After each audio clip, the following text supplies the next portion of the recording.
Welcome to another episode of the Bark Brigade podcast by Doggozila Magazine. It's great to be here. So, okay, picture this. You take your highly energetic dog for like a 5-mile run. You are completely exhausted, your legs are burning, you're drenched in sweat, and you're just ready to collapse. Oh, I've been there. Right. Yeah. You get home, your dog drinks a bowl of water, maybe pants for a few minutes, and then immediately starts chewing a hole in your living room couch. Classic. Completely restless. Yeah. And you're sitting there wondering why. Well, it's because you only emptied half of their tank. Today, we're diving headfirst into a topic that affects, honestly, literally every single person who shares their life with a canine companion. Yeah, it really does. We're going to decode one of the most fundamental yet surprisingly misunderstood mysteries of pet ownership. Like, how do you actually know when your dog is tired? You might be thinking, well, they lie down, they close their eyes, and they go to sleep, right? If only it were that easy. Exactly. But as we're going to explore today in this deep dive, using an incredibly comprehensive guide from Doggozila Magazine, it is rarely that simple. Our mission today is to unpack the incredibly subtle physical cues that we miss, the behavioral shifts that we almost always misinterpret, and the cutting-edge science behind canine sleep, cognitive exhaustion, and physical recovery. And it is such a critical topic. I mean, I am incredibly glad we're dedicating this time to really tear this subject apart layer by layer. Because what we find time and time again in veterinary and behavioral practices is that well-meaning, loving owners are completely missing the signs. Right, because they just don't know what to look for. Exactly. We have this pervasive cultural idea that, a tired dog is a good dog. And as a result, we push our pets, and they eagerly push themselves way past healthy biological limits. Today, we're going to look at the real data, the physiological mechanisms, and the real-world stories that show us exactly why this happens. And how to prevent it. Yes, and in the process, we are going to completely dismantle some deeply ingrained myths about canine energy. I am so ready for this. We're going to be busting some major myths today, including why the legendary zoomies absolutely do not mean what you think they mean, and why taking your restless dog for a marathon walk might actually leave them even more frustrated than when you started. It's totally counterintuitive. It is a completely counterintuitive concept. But once you see the science and the biology behind it, I guarantee it will change the way you interact with your dog forever. Let's start right at the beginning, with the physical realities of playtime. The source material makes a really bold statement right out of the gate. It points out that dogs, much like us sometimes, often just do not know their own breaking point. They don't. They will just keep playing, running, fetching, and wrestling until they literally drop. Yeah, and that is a fundamental behavioral trait in many, many dogs. It's rooted deeply in their evolutionary history. You have to remember where dogs come from. In a wild pack setting or, in a survival situation, showing fatigue or pain is a massive vulnerability. Oh, like showing weakness to a predator. Exactly. Modern dogs have retained that instinct to mask their exhaustion.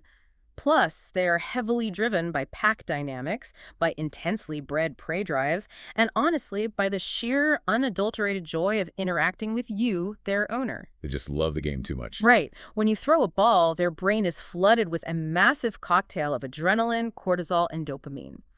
This neurochemical wave essentially acts as an internal painkiller. It masks their physical fatigue.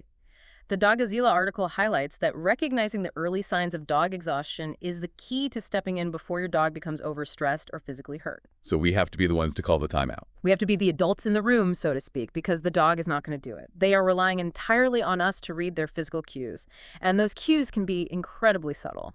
Okay, let's unpack this. Let's unpack those cues. We all know the obvious ones, like a dog just stopping and refusing to walk. But the sources list a few key physical cues that happen way before that point of total failure. They mention heavy panting, excessive yawning, lying with legs stretched completely out, and a sudden loss of interest in toys or treats. Let's start with panting. Good place to start.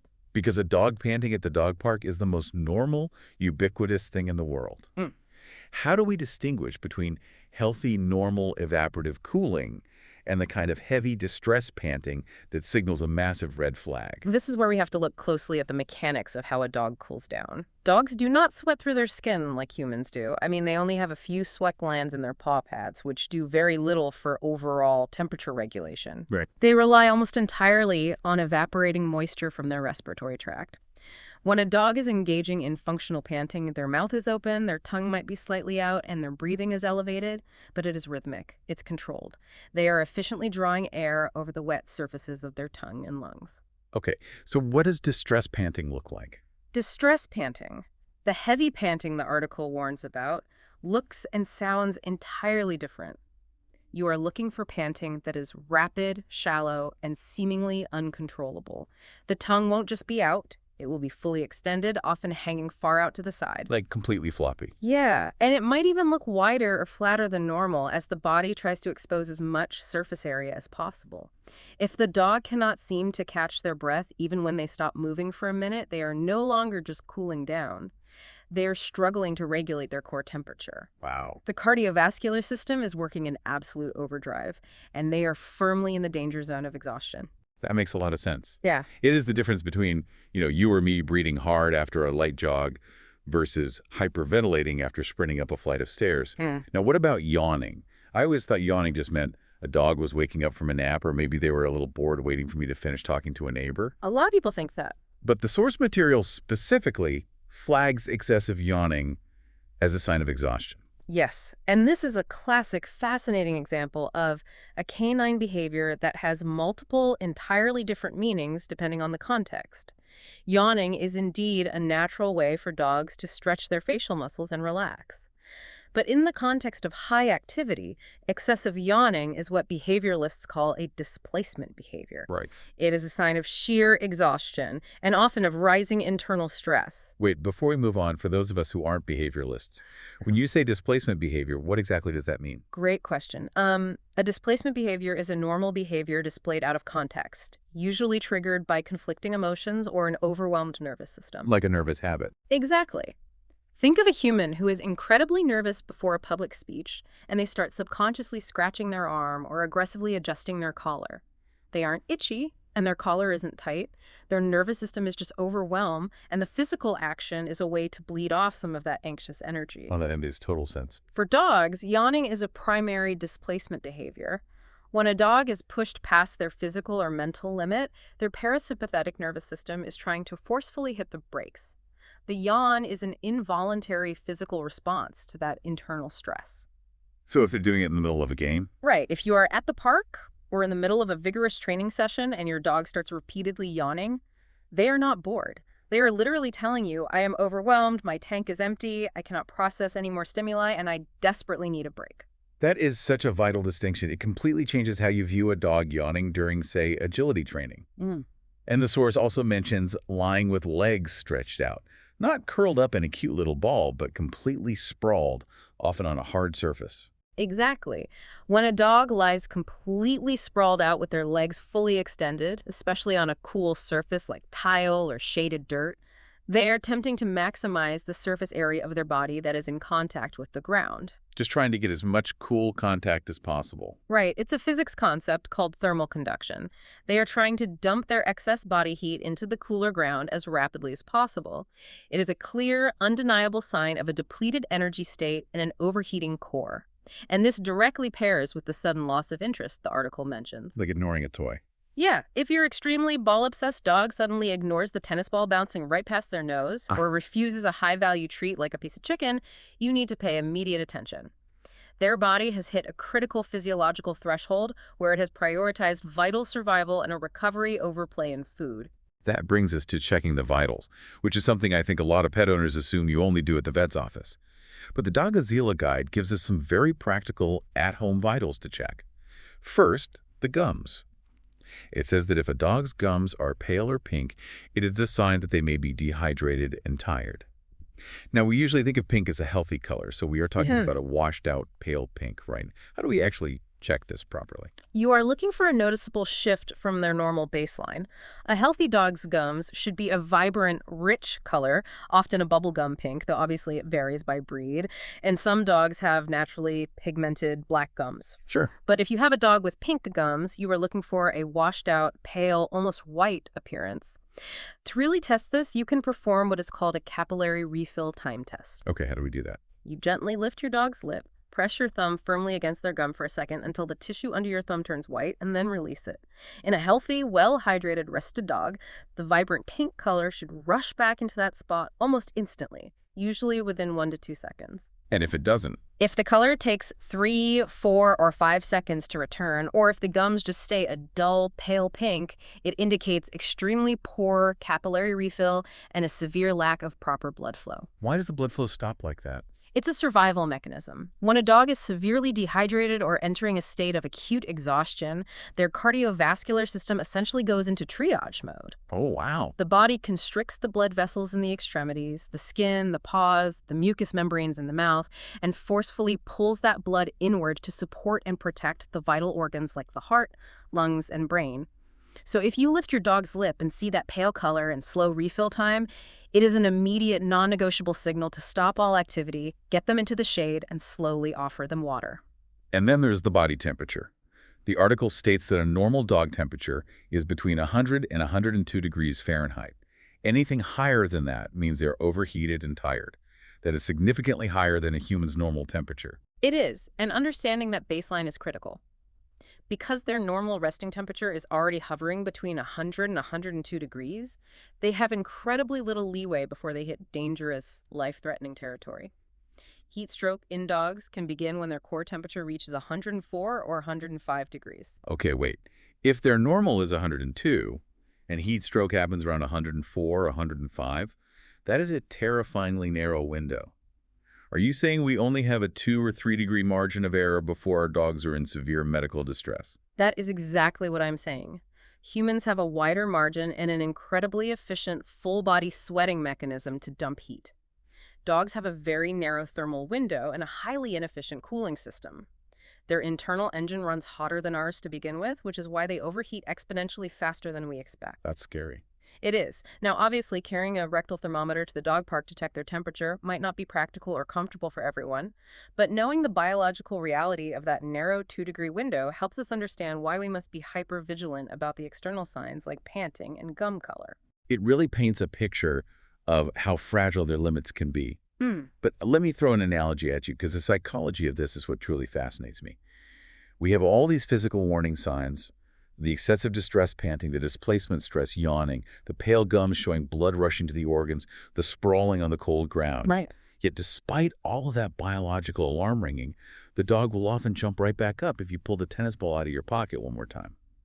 It reminds me of a toddler at a busy birthday party. Oh, that's a great comparison. The kid is rubbing their eyes, they are crying over a dropped napkin, they are stumbling around, clearly fighting off sleep with every fiber of their being.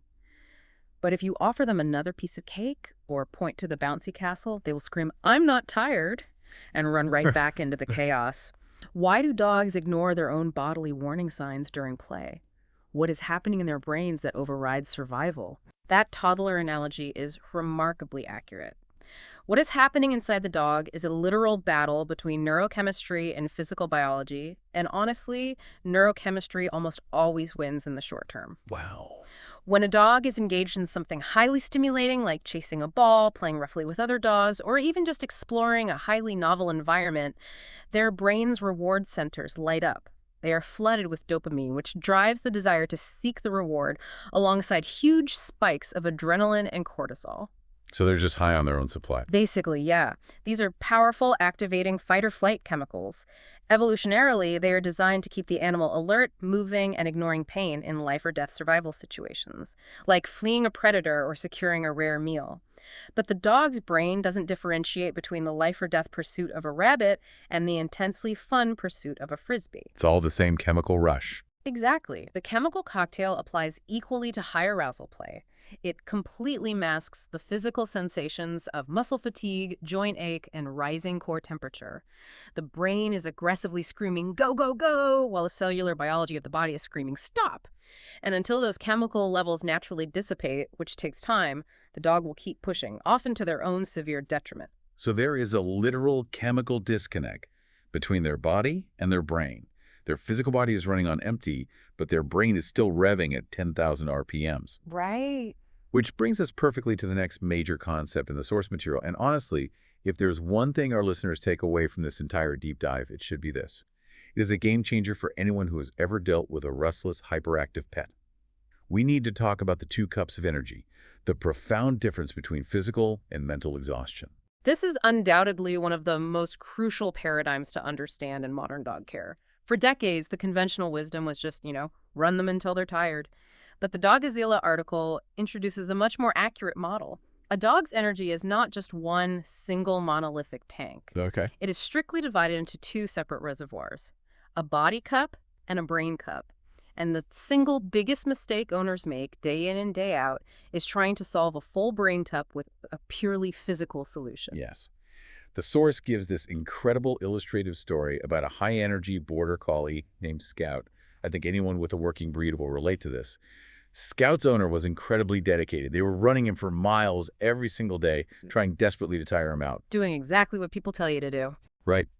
They were doing exactly what society and old-school training tells you to do with a working breed. Run them until their tongue hangs out. But despite logging all those miles, Scout was coming home, drinking some water, and then immediately chewing the sofa. He was pacing, he was restless, he was destructive, and he was clearly deeply unsatisfied. The physical walk only emptied his body cup. Exactly. The solution, according to the trainer in the story, wasn't to run him for 6 miles instead of 5. It was swapping a massive physical run for a simple 20-minute indoor sniffing game, hiding treats in a cardboard box. And that 20 minutes of focused brain work made Scout calmer and happier than any long one ever did. How is that biologically possible? It is entirely possible, and it comes down to the staggering neurology behind olfactory processing in dogs. To understand this, we have to look at the anatomy of a dog's brain. Humans are what we call a microsmatic species. We rely primarily on our vision. Dogs are macrosmatic. Their primary dominant way of interpreting the entire world is through their sense of smell. They see with their noses. They absolutely do. A dog's nose contains up to 300 million olfactory receptors, compared to our measly 6 million. Furthermore, the part of their brain dedicated to analyzing odors, the olfactory bulb, is proportionally massive compared to ours. When Scout the Border Collie was out running for miles, he was engaging in a repetitive, low cognitive load activity. Running is purely physical endurance. Right. His body cup was getting thoroughly empty, but his brain cup, his deeply ingrained genetic need to problem solve, to analyze data, to work out puzzles, was completely untouched. In fact, by running him for miles every day, the owner was inadvertently just building up his cardiovascular stamina. Right. Like a human athlete training for a marathon. You aren't actually calming them down. You are just making them vastly fitter and harder to physically tire out over time. Precisely. You create an elite endurance athlete with an incredibly bored mind. But when the owner introduced the sniffing game with treats hidden in a box, everything shifted. Sniffing for a hidden target requires intense, sustained concentration. Like solving a complex math problem for us. Yes. The dog has to inhale the air, trap the scent particles in their nasal cavity, separate the target odor from hundreds of background odors, track the invisible scent gradient through the air currents in the room, and make complex split-second decisions based on that data. That level of intense mental focus requires immense cognitive fuel. It forces the brain to burn circulating glucose at an incredibly rapid rate. So it's exhausting. Incredibly exhausting. 20 minutes of intense scent work or thoughtfully interacting with a complex puzzle toy can be vastly more exhausting for a dog's central nervous system than an hour of mindless running. It forcefully empties that brain cup. So it's almost like a smartphone. You can drain the battery by leaving the screen brightness on full blast.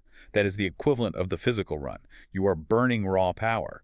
But if you have 50 different apps open in the background, your phone's RAM is completely overloaded. That's a perfect analogy. The phone might be down to 10% battery, but it is still glitching, freezing, and running hot because the RAM is maxed out. These mental games, the sniffing, the puzzle feeders, the shaping games, they are the equivalent of swiping up and force closing all those background apps. They clear the RAM, and suddenly the system can actually power down, cool off, and relax. So I have to ask you, are we actually doing our high-energy dogs a massive disservice by only focusing on their physical stamina? Without a doubt, yes. We are absolutely doing them a disservice. When we only focus on the physical aspect of exhaustion, we are entirely neglecting the very cognitive traits these dogs were selectively bred for over hundreds of years. Like border collies herding sheep. Exactly. Think about it. A border collie like Scout wasn't bred to just run in a straight line. They were bred to independently analyze the complex movements of a flock of sheep, to anticipate the sheep's reactions, to make independent problem-solving decisions, and to respond to highly nuanced whistle commands from a shepherd half a mile away. That's a lot of brain power. It is. A physical run around the neighborhood does absolutely nothing to satisfy that intense genetic urge to work. When we ignore the brain cup, we inevitably end up with restless, anxious, frustrated, and often highly destructive dogs. True, restorative relaxation for a dog only occurs when both the physical body cup and the cognitive brain cup are sufficiently emptied. And as the Doggozila source notes, veterinarians and behavioralists constantly see this full, overflowing brain cup as one of the very top reasons for a restless, unmanageable pet. That is just a profound shift in perspective. It really empowers owners to work smarter, not harder, especially on days when they can't manage a 2-hour hike. But of course, not every dog is a working line border collie like Scout. Right. The absolute size of these energy cups varies wildly depending on who the dog actually is physically, which brings us to a huge variable: breed, build, and age. Why fatigue is absolutely not a one-size-fits-all equation. The Doggozila piece emphasizes that genetics, bone structure, body composition, and age dictate a dog's rest needs in very absolute, non-negotiable terms. It is essential to recognize that a dog is not just a dog. A greyhound and an English bulldog are technically the exact same species, but physiologically, biomechanically, and anatomically, they are operating in entirely different realities. You cannot apply the same exercise metrics to them. It just doesn't work. No, it doesn't. The source specifically calls out brachycephalic breeds. These are the flat-faced dogs that are so incredibly popular right now, like French bulldogs, pugs, English bulldogs, and Shih Tzus. These breeds have severe anatomical limitations that directly and dramatically impact their energy levels and how rapidly they fatigue. I'm really glad we are focusing on these flat-faced breeds because they are everywhere and they have such goofy, playful personalities that I think owners sometimes forget their physical limits. The article points out that these dogs need constant extra rest periods during play because they literally struggle to breathe efficiently. Can you walk us through the actual anatomy of why this happens? Certainly. The term brachycephalic translates literally to short-headed. Through decades of intense selective breeding for a specific cosmetic look, humans have drastically shortened the muzzles of these dogs. But while the bones of the snout got shorter, the soft tissues inside did not proportionally shrink. So everything is cramped inside. Exactly. This leads to a condition called brachycephalic airway syndrome. It means their nasal passages are severely compressed, their nostrils are often pinched or stenotic, and they frequently have elongated soft palates, which is excess tissue at the back of the throat that literally flaps down and obstructs their airway when they try to breathe deeply. So every breath is a struggle. Every single breath. Now compare that to a high-energy working dog like a Labrador Retriever or a Belgian Malinois. When a Malinois runs and pants, they have a long, fully functional snout that acts as a highly efficient aerodynamic cooling tunnel. They can easily draw in a massive volume of air, cool it rapidly across the large surface area of their nasal turbinates, and expel the heat from their body. And a pug just can't do that. A pug or a French bulldog simply does not possess that equipment. Their oxygen intake is severely compromised from the very first step. This means their muscles fatigue exponentially faster because they aren't getting sufficient oxygen to fuel cellular activity, and their core cooling system is horribly inefficient. Therefore, a vigorous 5-minute chase for a pug is physiologically and cardiovascularly equivalent to a grueling 30-minute sprint for a working dog. They hit their absolute physical limit incredibly fast. And it isn't just the flat faces. The source also mentions heavy breeds, like bull mastiffs and basset hounds.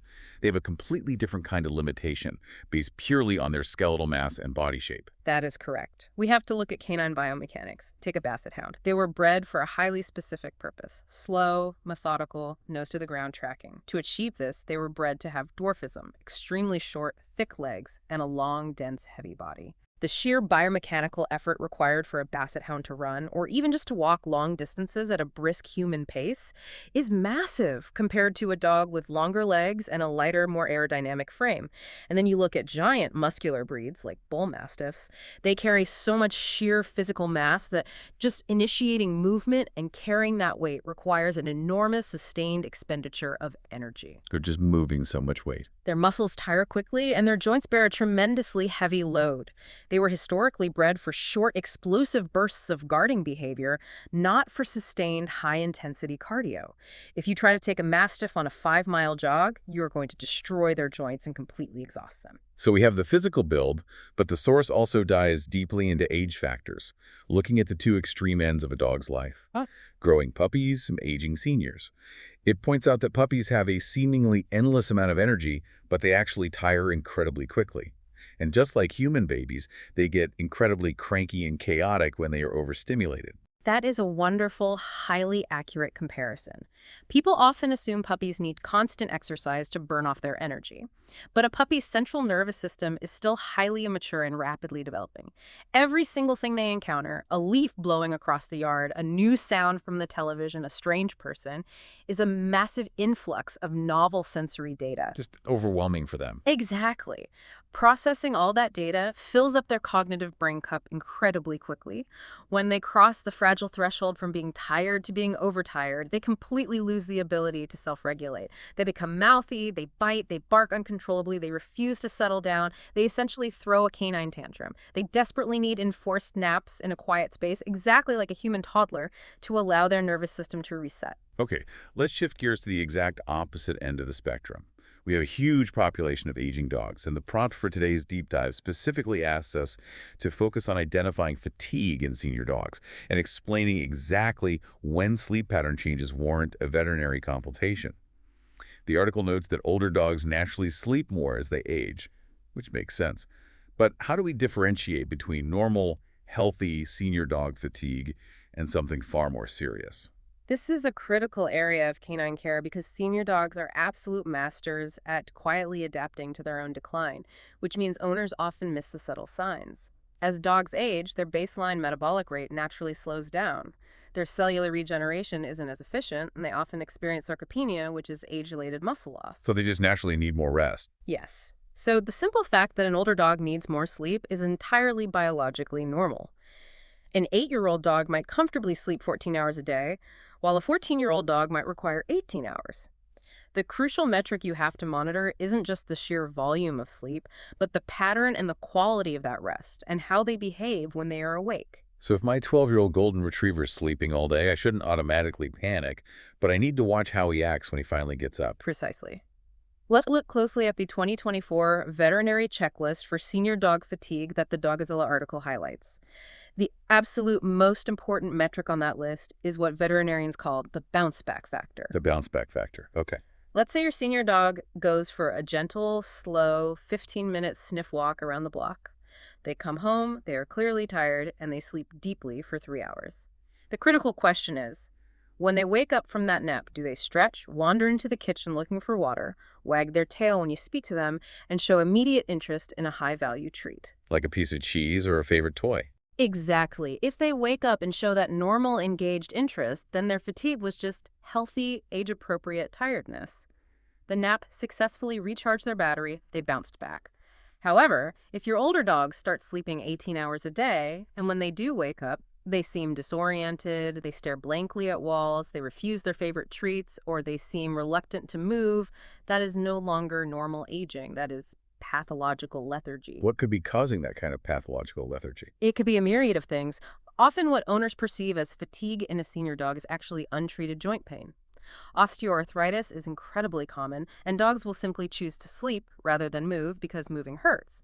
Or a sudden increase in sleep paired with disorientation could be a sign of canine cognitive dysfunction, which is essentially dog dementia. Oh, that's heartbreaking. It is.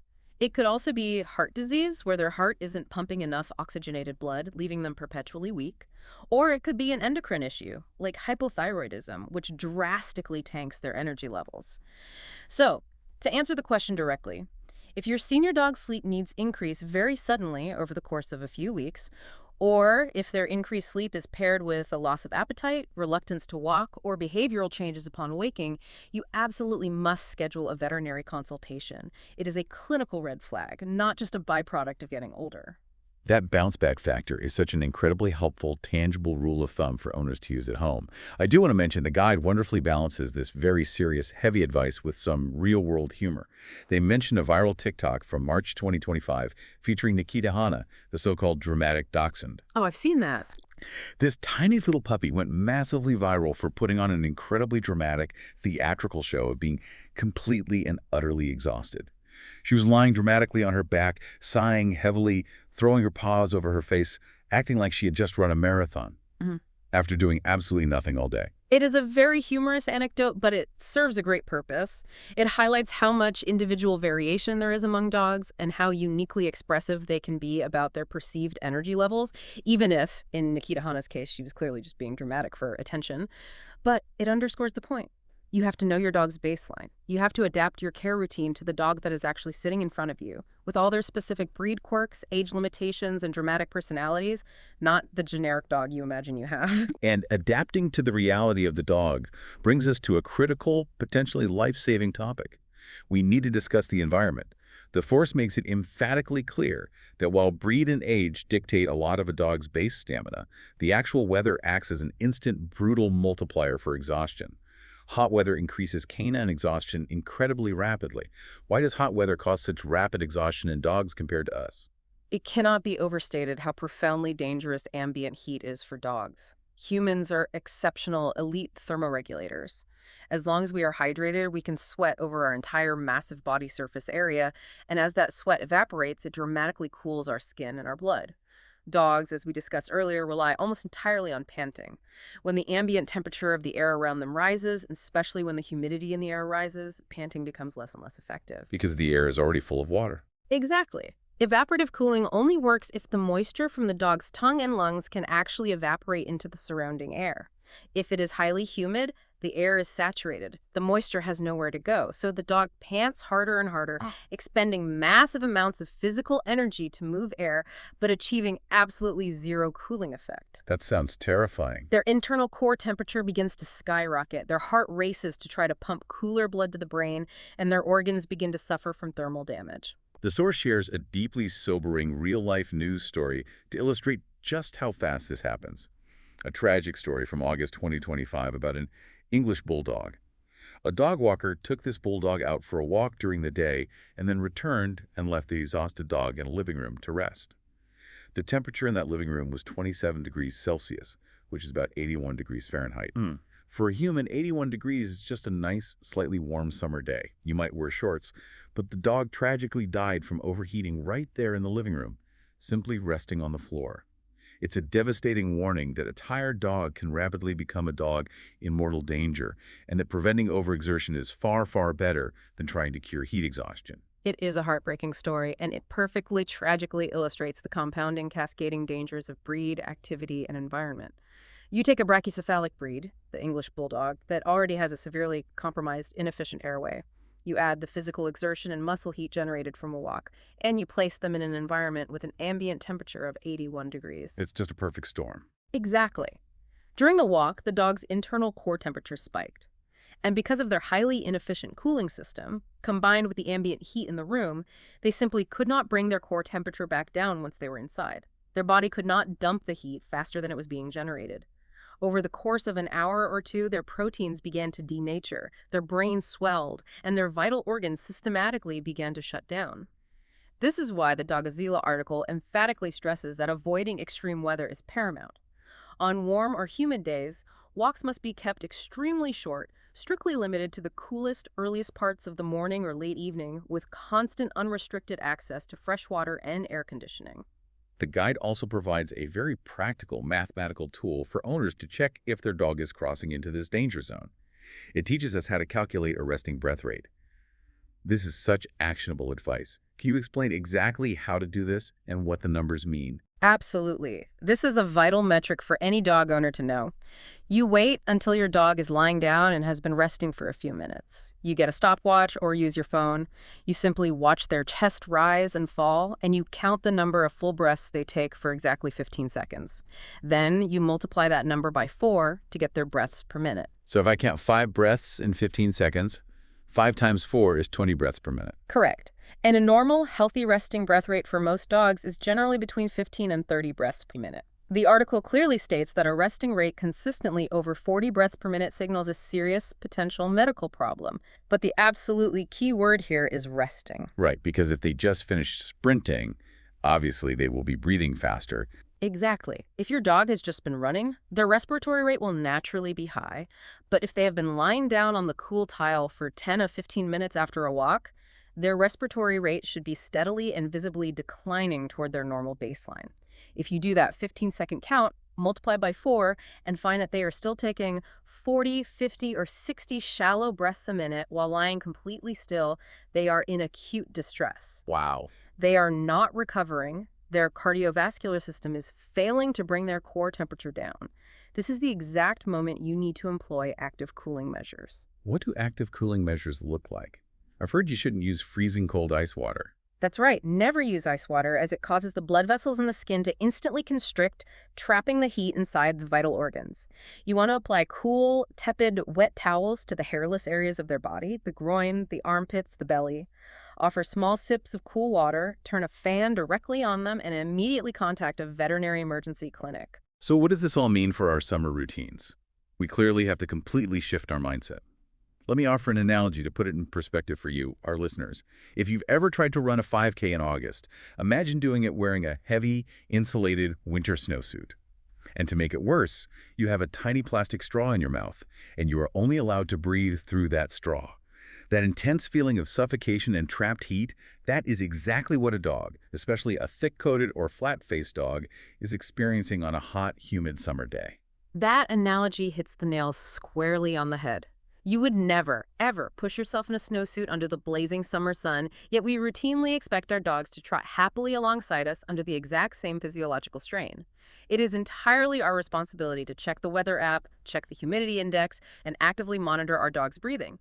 Preventing overexertion by simply staying inside and playing mental games is so much easier and safer than trying to reverse the devastating cascade of heat stroke. Okay, so let's assume we've navigated the day successfully. We managed their physical energy, we engaged their brain with those intense sniffing games to empty the cognitive cup, we respected their specific breed limits, and we kept them safe from the brutal summer heat.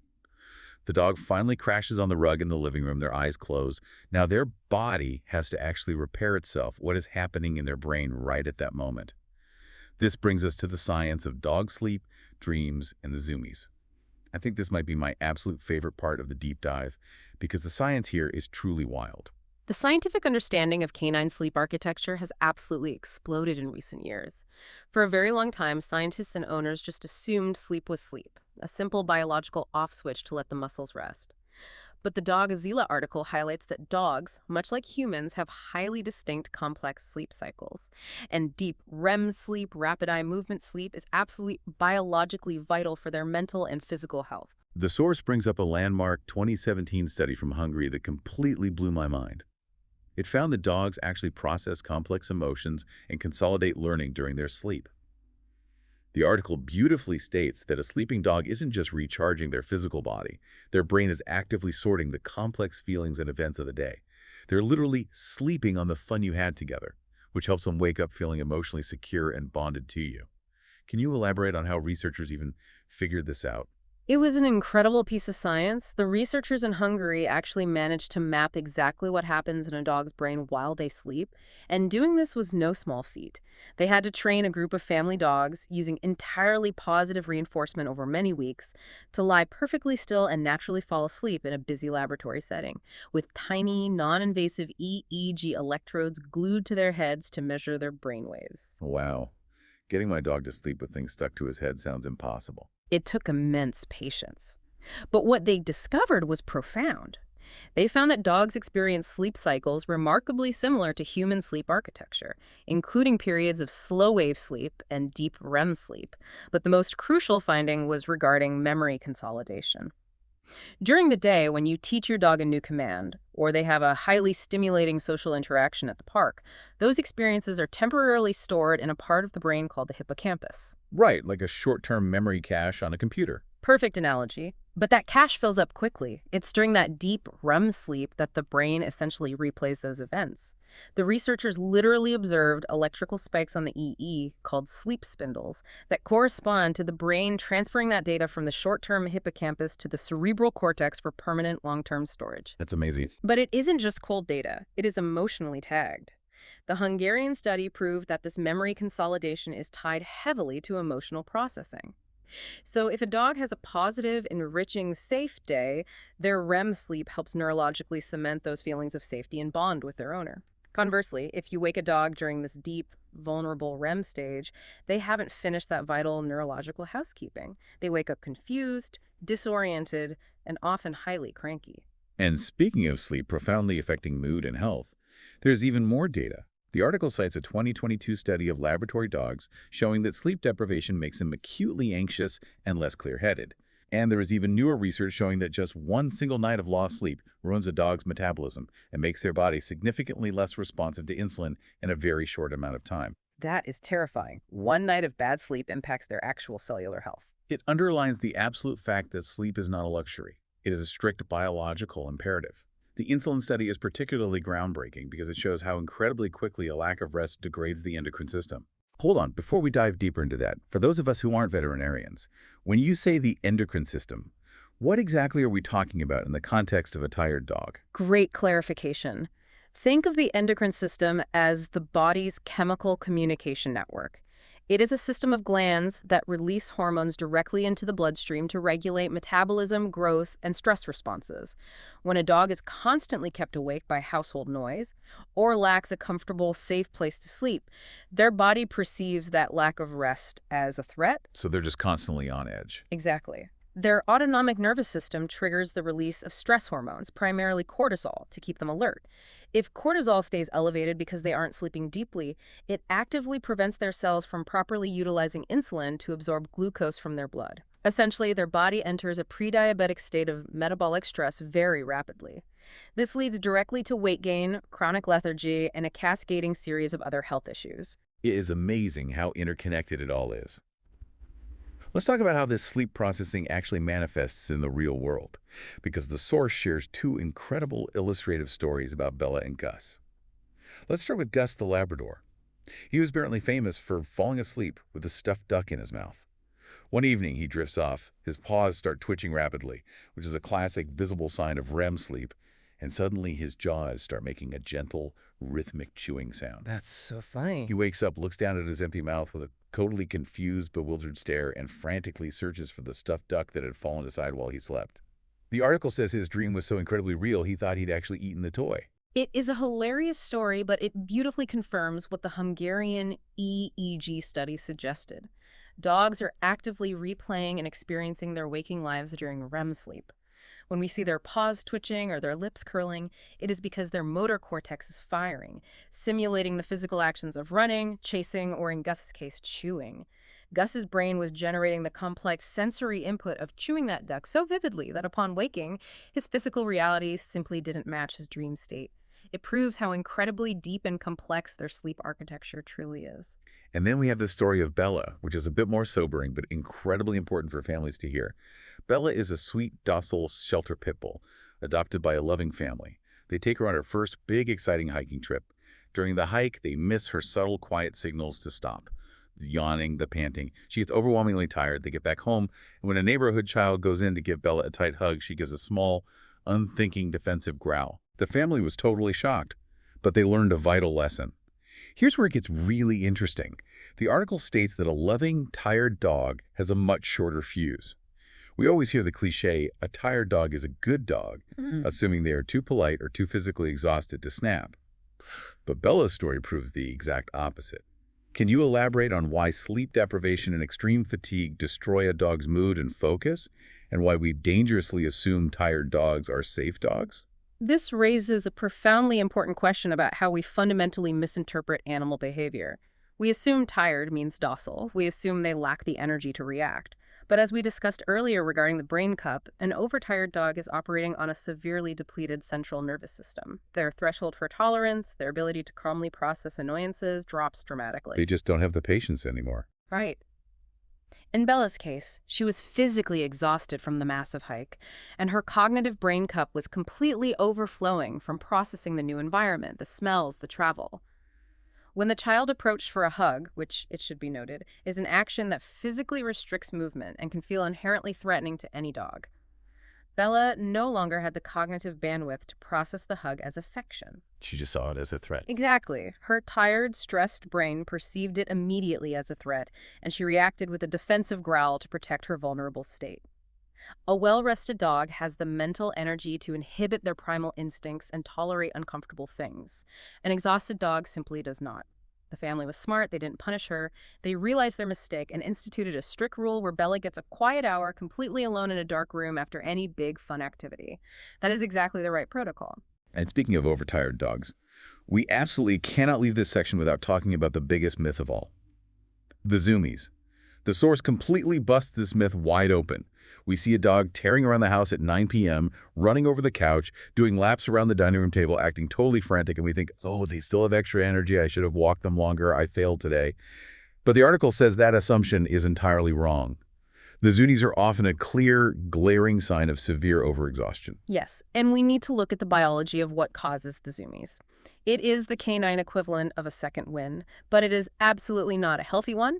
When a dog is pushed far past their point of normal, healthy fatigue, their body realizes it is failing to stay awake.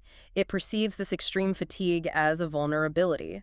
To counteract this, the brain triggers the HPA axis, the hypothalamic pituitary adrenal axis. What does that do? This system aggressively dumps massive amounts of adrenaline and cortisol directly into the bloodstream. This sudden, violent spike in stress hormones causes the frantic, explosive, seemingly uncontrollable behavior we affectionately call the zoomies. So it's not extra energy at all, it's a panic response. Precisely. It is not extra stored energy. It is emergency reserve fuel. Preventing zoomies is crucial for long-term behavioral health because constantly relying on adrenaline spikes creates a vicious cycle of chronic stress and extremely poor sleep quality. When you see the zoomies, your dog does absolutely not need another walk. They do not need you to chase them. They need a quiet, dark room, dim lights, and an immediate and forced transition to sleep to allow those stress hormones to metabolize and clear from their system. Knowing how crucial this deep sleep is for memory and mood, and how dangerous adrenaline-fueled exhaustion can be, how do we ensure our dogs actually get the high-quality rest they so desperately need? That brings us to fueling and tracking the rest cycle. The source outlines that getting good restorative rest comes down to what we put into the dog's body and how we monitor their internal systems. Let's start with diet, because the guide plainly states that poor diet equals canine fatigue. Diet is the foundational building block of all physical and mental energy. The article compares it to putting bad fuel in a car, which is an apt analogy. If you feed an active dog a diet full of empty, cheap fillers, highly processed carbohydrates, and low-quality, non-bioavailable proteins, their body has to work incredibly hard just to digest it, gaining very little nutritional value. More importantly, they experience rapid, extreme spikes and catastrophic crashes in their blood sugar. They might have a manic burst of energy 30 minutes after eating, followed by profound, heavy lethargy. High-quality food provides complex carbohydrates for sustained energy release, healthy fats for brain health, and highly bioavailable proteins that actually repair muscle tissue. If your highly active dog is constantly lethargic, the very first thing to evaluate before even looking at their exercise routine or sleep schedule is the nutritional density and quality of their daily diet. So it's not just about the calories. I like to think of it like putting cheap, watered-down gas in a high-performance sports car. The car will technically turn on, but it's going to sputter, stall, and eventually ruin the engine. And beyond diet, the article talks heavily about tracking. This is fascinating to me. Modern tech is entering the pet care space in a massive way. We now have smart collars, GPS trackers, and even microchips that track a dog's resting heart rates, their heart rate variability, and their sleep cycles in real time. It's incredible how far the tech has come. It really is. The data shows that a dog's heart rate should drop significantly during deep rest. If your phone app shows a high resting heart rate at night, the dog might be overtired or chronically stressed. But I have to ask you, with a healthy dose of skepticism, are we getting a little too obsessed with tech? Are we micromanaging our pets to the point where we're just making ourselves anxious? Or is seeing that nighttime heart rate drop actually a genuine game changer for identifying a stressed dog? It is a completely valid concern. We certainly don't want to micromanage our pets to the point of transferring our own neuroses and anxiety onto them. However, from a veterinary and behavioral standpoint, I believe this specific technology is a genuine game changer. Here is why. Dogs are absolute masters at masking discomfort and stress. It is a survival trait. We might look at our dog lying on the rug and think they're sleeping soundly because their eyes are closed and they are quiet. Yeah, they look fine to us. Exactly. But if a smart collar shows that their resting heart rate is stubbornly hovering at 80 beats per minute instead of appropriately dropping down to 40 or 50 beats per minute, we suddenly have objective, undeniable data that their autonomic nervous system is stuck in a state of high alert. It's like your engine is idling way too high. Exactly. It completely removes the guesswork. It allows us to see the invisible internal toll that a stressful day at daycare, a frightening thunderstorm, or perhaps a hidden underlying illness is taking on their cardiovascular system. It gives the dog a voice they didn't have before. And distinguishing between stress, normal fatigue, and actual illness is notoriously hard for the average owner. We touched on this earlier when we discussed the senior dog checklist, but the article lays it out so clearly for dogs of all ages.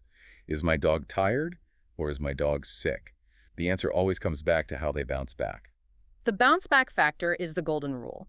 A genuinely tired dog, even an exhausted one, will bounce back with renewed vigor and interest after a solid, uninterrupted nap and a good meal. A sick dog, however, will continue to act dull. They will refuse their normal food, they will ignore high-value treats, and they will lack enthusiasm for things they normally love, even after sleeping for 10 hours. And that is why tracking, whether through a high-tech smart collar or just your own careful, dedicated observation, is so critical.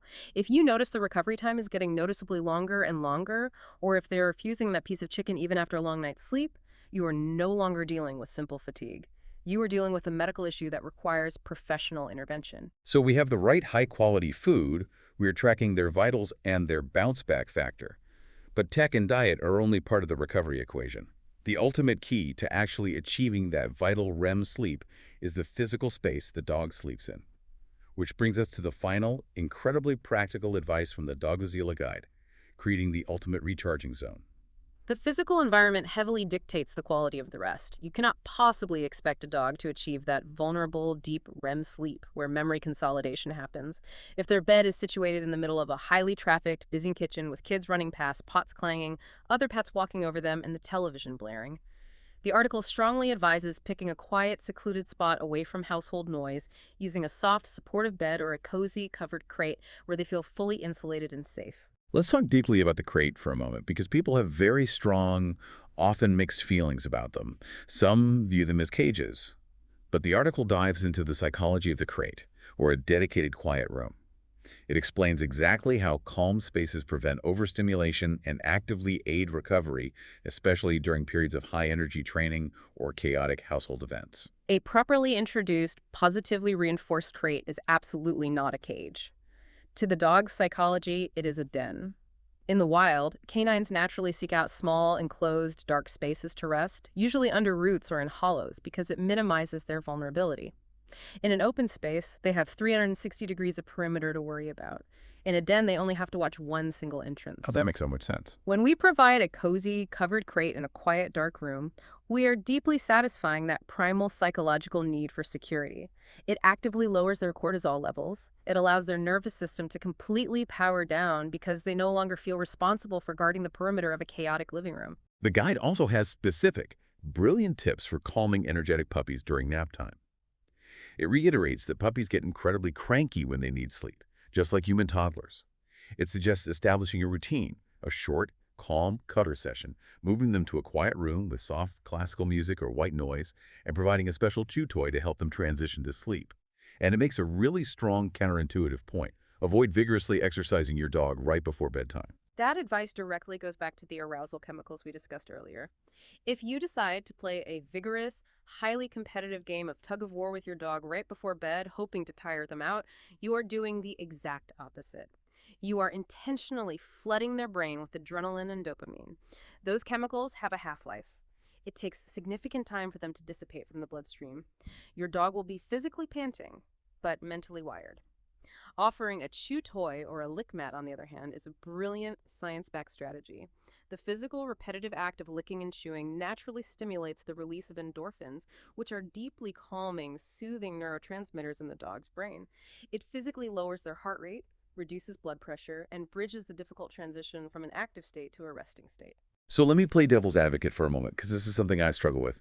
We love our dogs so much. They are our family. If a dog clearly wants to be near us all the time, following us from the kitchen to the bathroom to the living room, are we actually being bad, restrictive owners by forcing them to go rest in a quiet, separate room? Are we depriving them of our company and making them sad? I hear that concern constantly, but we have to reframe it. If we look at the bigger picture of canine psychology, enforcing firm boundaries and creating mandatory calm spaces is actually the ultimate act of love and care. Dogs are highly social animals, yes, but they are also deeply opportunistic followers. If you are constantly moving around the house, they often feel socially obligated to move with you to protect the pack. Like they're on guard duty. Exactly. They suffer from severe canine equivalent fear of missing out. By creating a mandatory scheduled quiet zone and enforcing rest in a separate room, you are actively taking that heavy social burden off their shoulders. You are communicating to them, you are off duty, I am in charge of the perimeter, you are safe to sleep. It prevents the severe behavioral issues that stem directly from chronic sleep deprivation, like the tragic snapping we saw in Bella's story. Enforcing rest is not a punishment. It is a vital, life-saving health intervention. That is such a reassuring, empowering perspective. It is entirely okay to be the parent and say, go to your room, you are off duty, take a nap. Well, we have covered an immense, fascinating amount of ground today, navigating through the complex biology, psychology, and practical insights provided by the Doggozila Magazine article. Let's do a quick synthesis of the major takeaways for everyone listening. First, do not ever trust your dog to tell you when they are tired, because their dopamine will lie to them. Watch for the subtle early cues, the displacement stress yawning, the heavy, uncontrollable distress panting, the sprawling out on cold surfaces. Check those vitals. If you press their gums and the pink color takes more than 2 seconds to return, or if their resting breathing rate is stubbornly over 40 breaths a minute, you need to intervene immediately. And second, always remember the two separate cups of energy. You absolutely must respect the mental energy cup. A physical 5-mile walk is simply not enough for a smart dog. You must utilize complex sniffing games and puzzles to rapidly drain their brain glucose and achieve true restorative relaxation. Furthermore, respect their specific physical limitations, especially if you have a flat-faced brachycephalic breed that struggles desperately in the heat, or an older senior dog whose sleep patterns and bounce-back times are changing. Absolutely. Protect them relentlessly from the heat. Always remember that tragic story of the bulldog overheating in a seemingly comfortable 81-degree living room. And when it comes to sleep, completely abandon the idea that the zoomies mean they need more exercise. Recognize the zoomies as a glaring red flag for adrenaline-fueled overexhaustion. Feed them a high-quality, bioavailable diet for steady fuel, track their resting heart rates if you can, and above all, create a quiet, safe, den-like space for them away from household chaos. This ensures they get that vital, memory-consolidating REM sleep so they don't wake up cranky, anxious, or metabolically stressed. It all ultimately comes down to dedicated observation, deep empathy, and choosing to work intelligently with your dog's specific biology rather than fighting blindly against it. To wrap up this incredibly deep dive, I want to leave you with one final, deeply provocative thought from our expert. We spent a lot of time talking about how dogs use their REM sleep to process their day, tag their memories with emotion, and permanently stir those experiences in their cortex. Yes, I want every owner to think deeply about this tonight. If your dog literally uses their sleep to process the emotional weight of the day, if they are sleeping on the fun you had together to wake up feeling secure and bonded, what kind of emotional memories are you actually feeding your dog right before they close their eyes?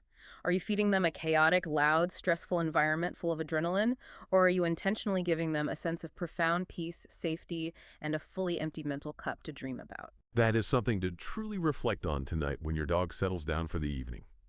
Thank you for listening, dear Brigadiers, and if you have any questions, visit the source article on Doggozila Magazine at doggozila.com. That was all for this episode, and until the next time, bye to all listeners of the Bark Brigade podcast.